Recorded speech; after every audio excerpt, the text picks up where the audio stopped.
Okay, so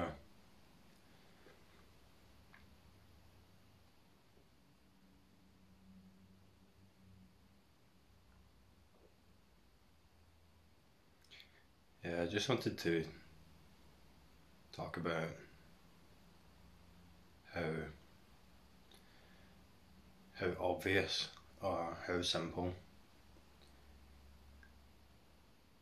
this is, what I'm talking about on this channel. And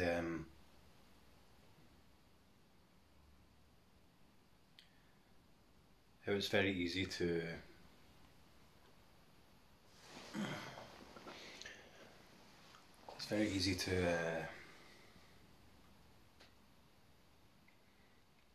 complicate things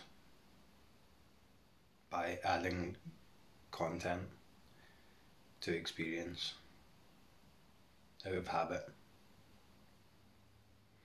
And then what I'm talking about is it's probably the most simple thing there is. Definitely the most simple thing there is. In fact, it's before simple.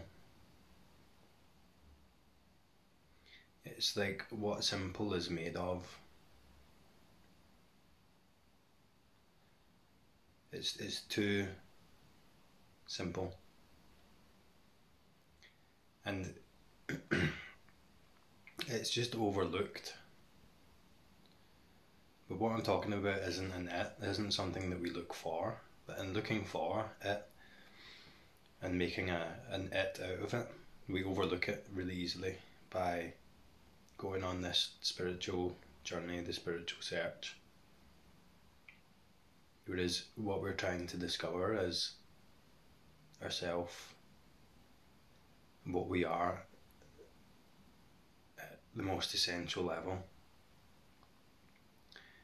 It doesn't need to be qualified or found or qualified by a search or defined or sought out, because it's the basic naturalness of all experience and reality.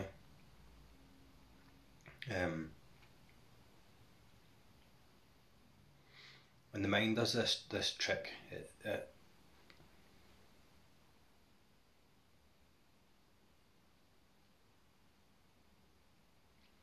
It's so elusive because the mind can understand it, but the mind will continue to pretend like it can understand it. The mind will continue to search for it on top of it.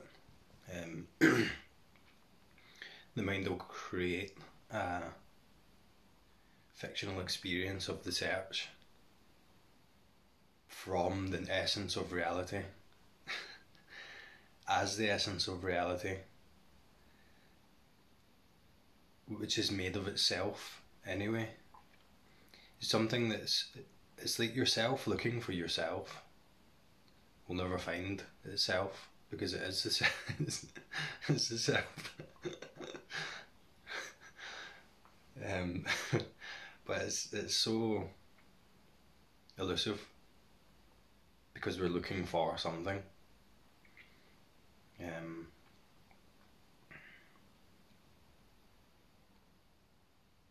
It's funny, in the earlier videos,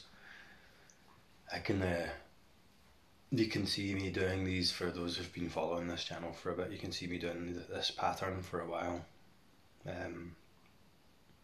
because there was an intuition of these insights that appeared,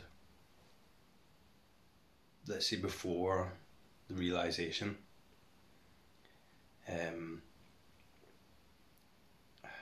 So hard to say that. Then the mind started trying to figure it out, trying to solidify it into a something, and it just goes it twists the mind up. It goes in a weird kind of confusing loop of the same thing that I just described, looking for itself, looking to confirm something about something that's already, it doesn't need confirmation, that already is, without the need for confirmation. And it continues to do this out of habit.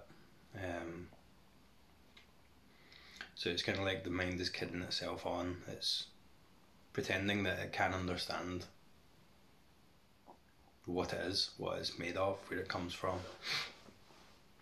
on an intellectual, thought-based level, which it can't.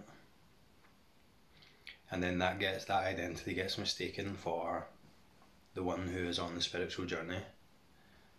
But that in itself is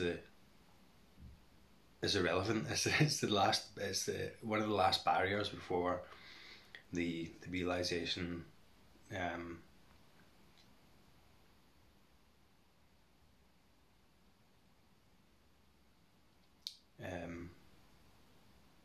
becomes clear. It just seems to be adding things to reality. It's anything that we are adding to experience, anything that's not just what is already. And it, like I said, it seems too simple, it seems too absurd. It seems absurd, and that's why, to the mind at least anyway, and that's why it continues this pattern of trying to know, of trying to attain something. It's almost like taking a step back, zooming out, expanding out. At least that's what it, I could maybe say that's what it feels like. A stopping. Everything comes to a standstill. There's no movement. There's no more movement forwards, looking for something else.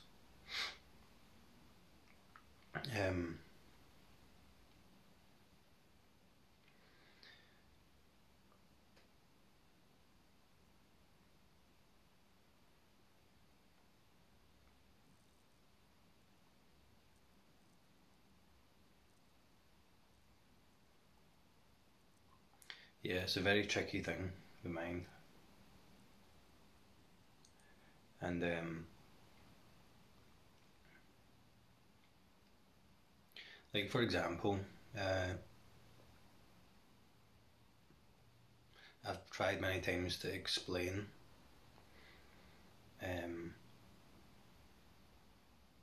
the experience of non-duality, although that's just a contradiction and a paradox in itself, even that sentence. And it's just it's not possible to describe it or explain it. In fact, it's probably counterproductive, because it sets up an idea.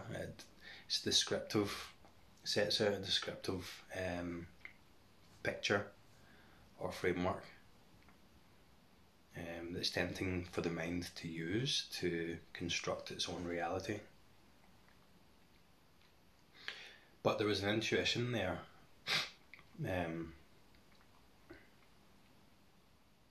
initially, and it was overlooked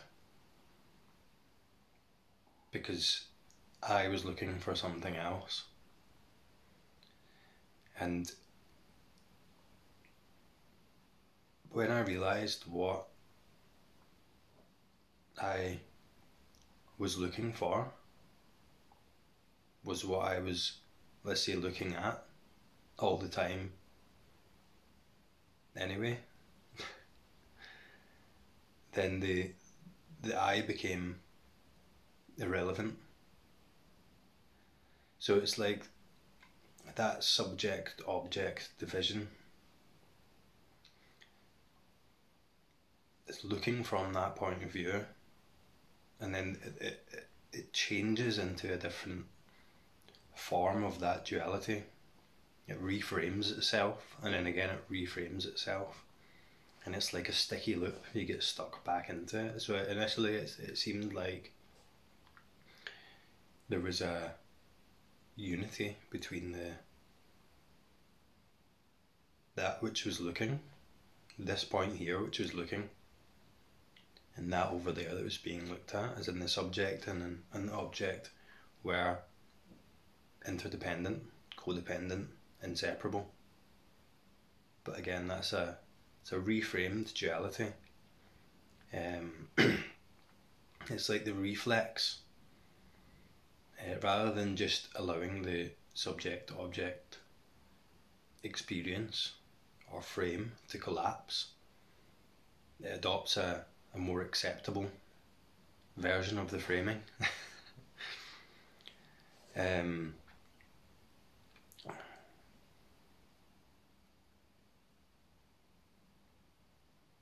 But then the subject-object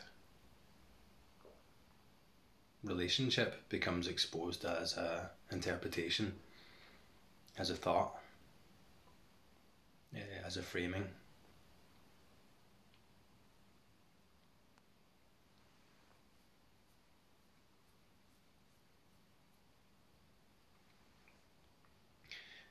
I'm going to make this sound really complicated, and the point of this video is to make it to make the point that it's simple, but this is just to illustrate how the mind does its thing. So the subject-object duality becomes obsolete, yet there is still a holding there. There's still a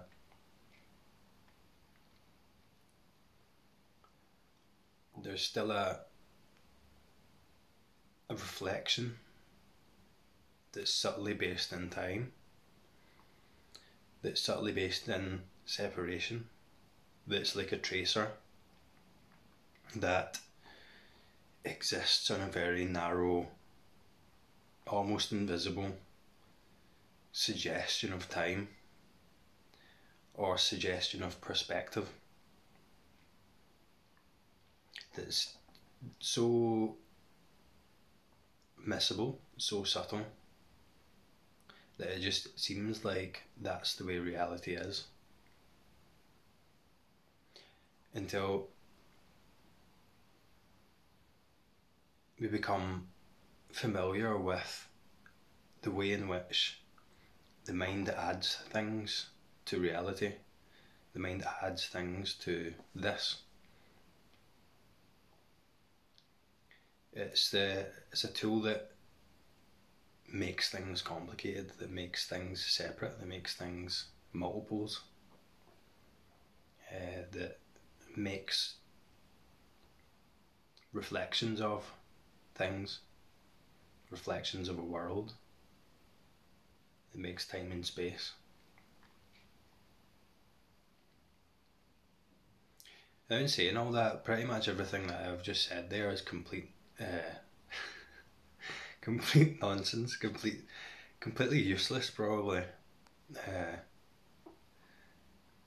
because it's a really ineffective way of pointing towards what I'm talking about. What that really points to is the complexities of the mind, the way the mind creates reflective stories about what this is, and interpretations and views and beliefs and points of reference.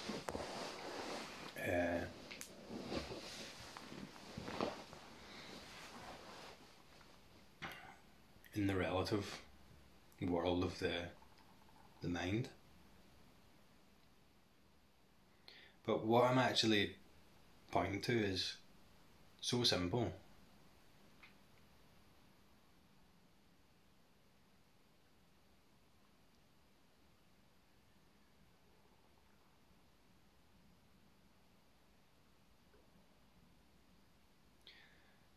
So it's subtle until it's not. I think it's that movement of the mind, that habitual pattern of relating to things from this point of view, how it does that is the key, I think. Seeing how it does it in real time, let's say, seeing what it's doing as it happens,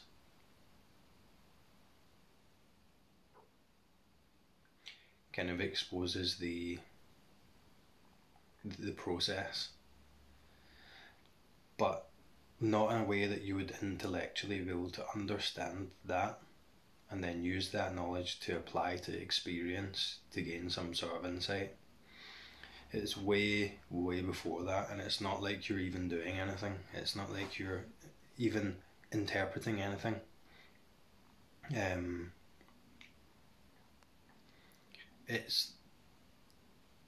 There doesn't need to be an interpretation.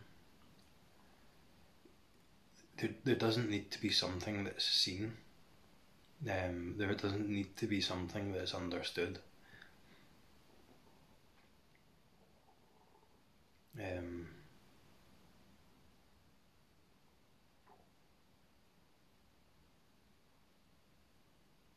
There doesn't need to be a spiritual experience or a profound moment of insight.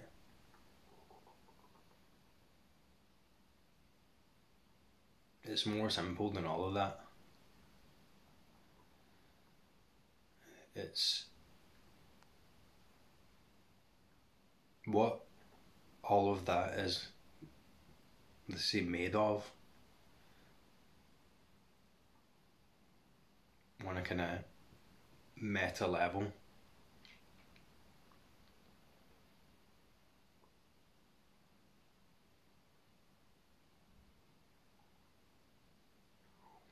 And it's really as simple as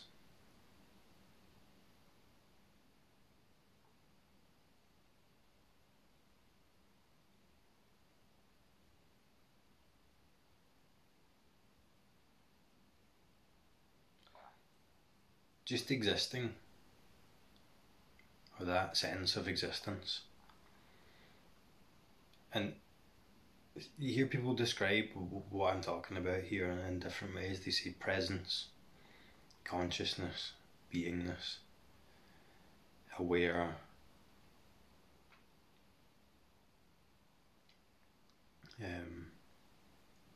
conscious awareness, existence, I amness, isness, and so on, are all different ways of referring to something that precedes all of those explanations, but which all those explanations are made of,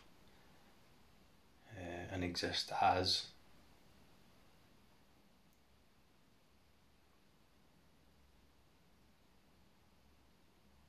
Coming into the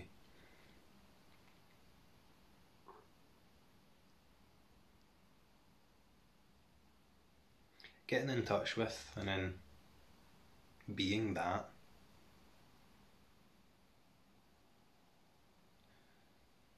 which is what you already are anyway, without having to get in touch with or be anything.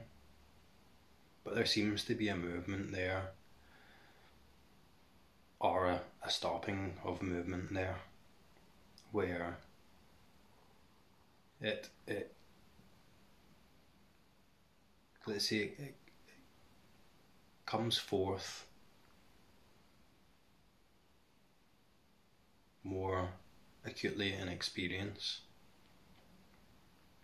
more obviously in experience at certain times, and that, but whatever I'm talking about, which I can't tell you what it is or describe it, but that, what I'm talking about, which is what we are, that's it. That's it all the way, and nothing else has to be added to that.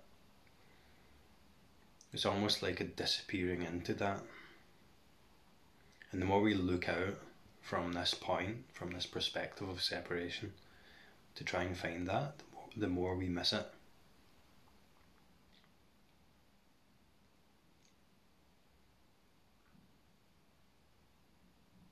like looking from this point at a world of objects to try and see where oneness is, so completely missing it.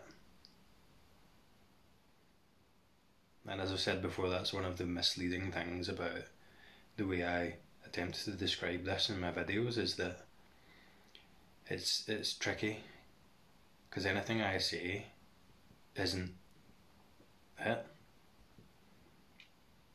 but anything I say is it. Everything I say is it, in one sense. Or you could say it's made of it.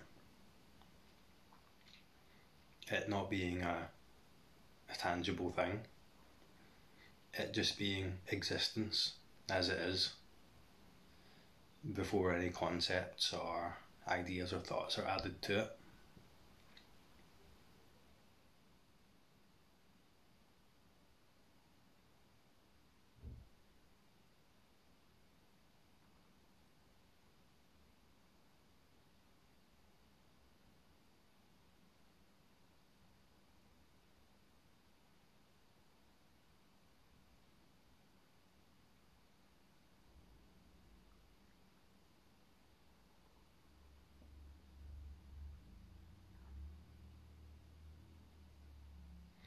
As in, the more we look for something that's not just this,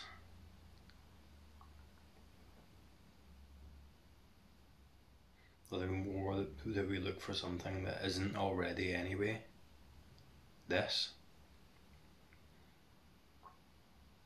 the more there's a seeming entity there that's overlooking it, not knowing that it's made from it, not knowing that it is it and not separate from it.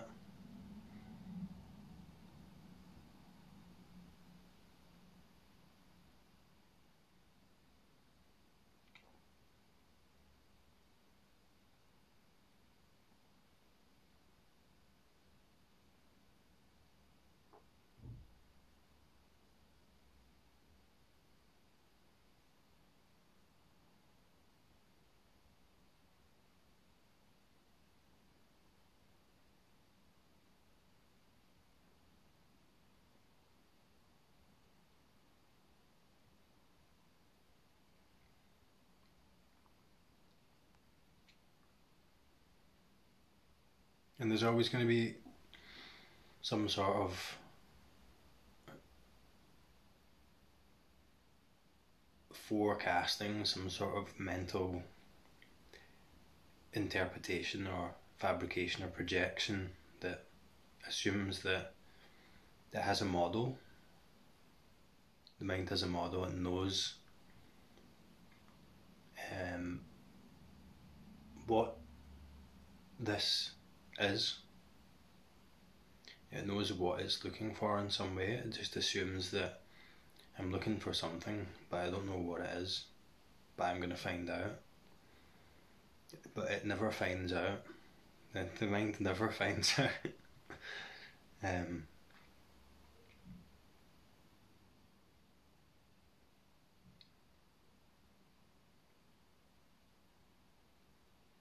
It's like when you're looking out into the world to see where the oneness is, where the unity is. You're looking. That's what's looking. The unity, the oneness, the non-duality, is what's looking. Is what's being looked at. As in, there's absolutely no separation, so how can you find something that's not separate, that isn't a thing?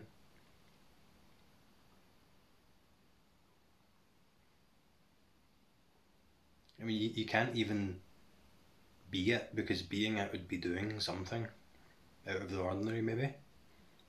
How can you be something that you are anyway?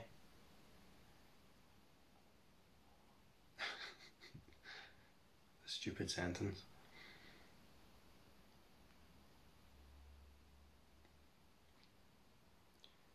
sure there's a skillful way to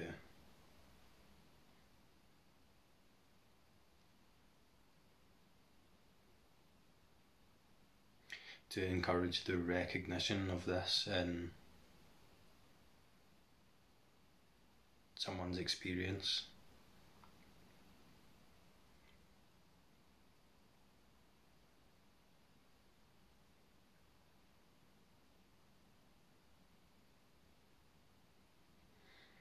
But it's definitely not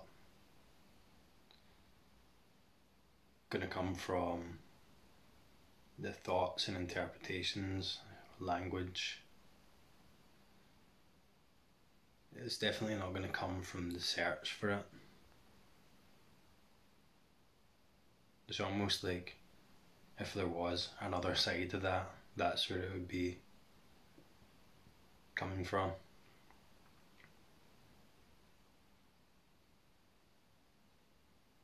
And it's a very familiar, simple recognition, but at the same time it feels like the newest thing.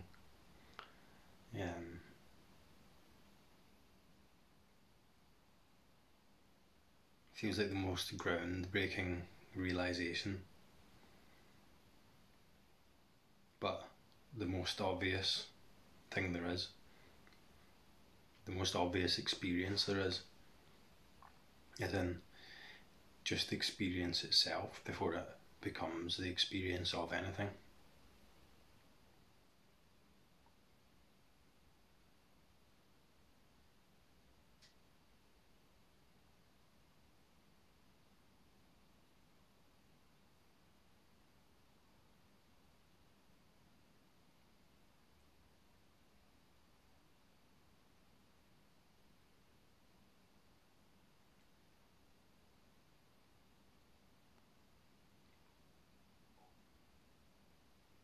Like the looking isn't something that I'm doing.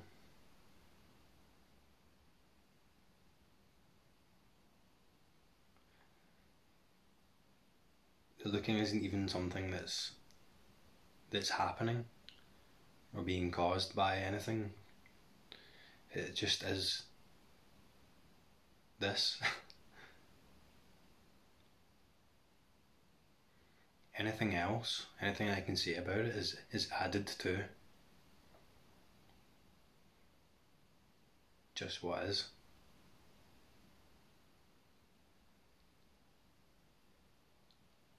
Like the being alive, the existence. Anything else I can say about it or add to it is that just added extra separation, layered on top of what already is.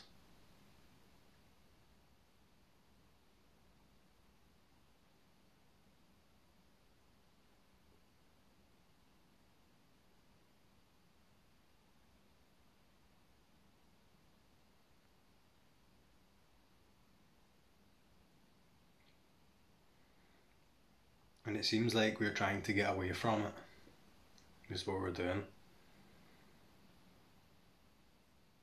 It's like the creation of this separate self, to come out of it, to be born from it, and then to move out of it somewhere. Whereas that was never possible.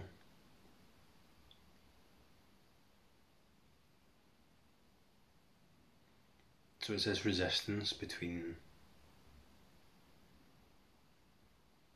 the knowing that was never possible at an intuitive level, and the continuation of the habit that creates the illusion that, or the need to resist this, the need to reject this, or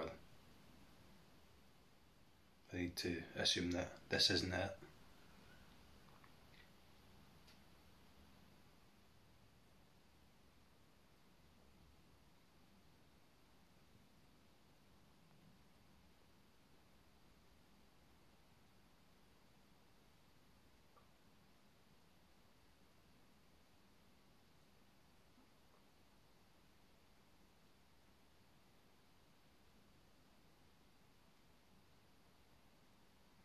Because this is it. This is all there is. Obviously, that's it. It's as simple as that.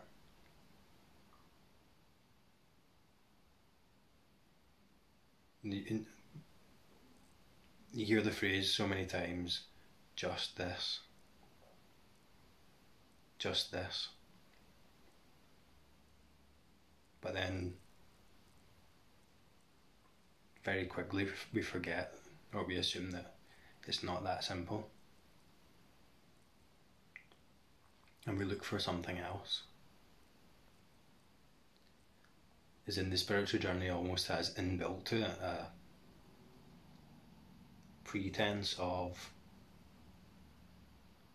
resisting just what is.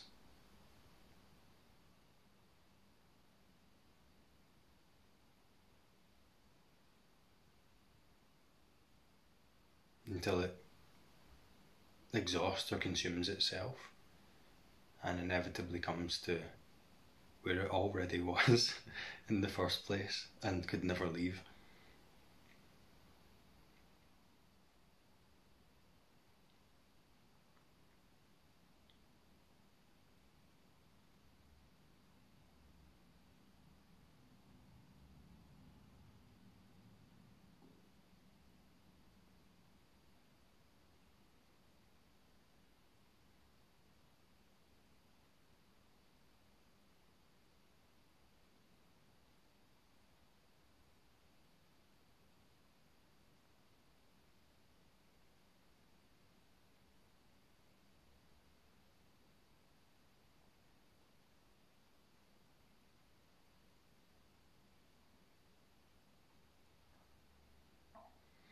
So even here, right now, how simple it is.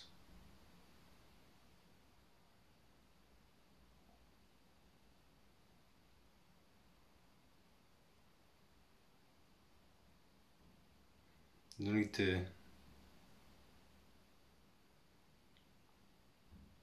confirm this to something, and no need to describe this or to figure it out.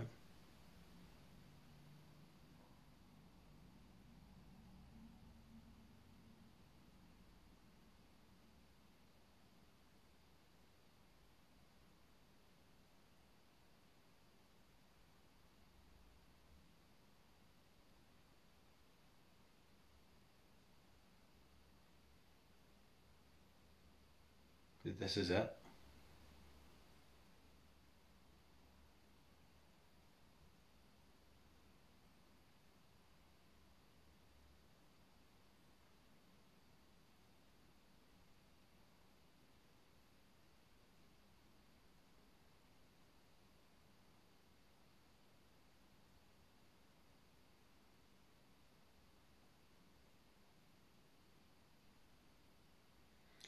Anyway, that'll do for now.